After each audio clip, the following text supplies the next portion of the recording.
Aleyküm, Xorazmaqlı. Xudo xolasa yine arkamızda görüp turgan 2 etaj obyektimizin polni santexnika işlerini başladık. Endi bir 5 paletka bo'lib yotdi, yıkayık, toza yıkışalatırlar.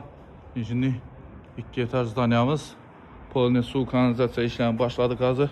Birinchi navbatda kanalizatsiya trubalarimiz montaj boshlandı.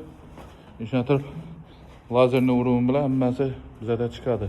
Bu yerimiz sanuzel, installyatsiya unitaz, dushovoy, rakvina bo'ladi. Bu yerdan kanalizatsiyalarimiz montaj etiladi. Bu yoqlarimiz tepli pol, radiator, kombinirованный sistema bo'ladi.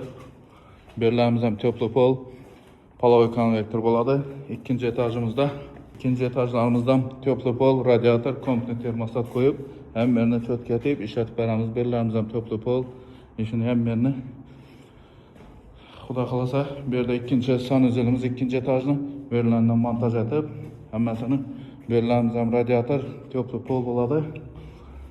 Komplet termostat qo'yib ishlatib beramiz.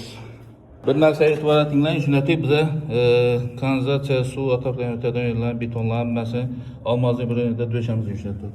Hamma yerda obyektlarimizda. Xizmatlar bo'lsa, ekranda telefon nomerlarini qoldiramiz. Murojaat etaverasizlar. Xorazm Santexnik 3077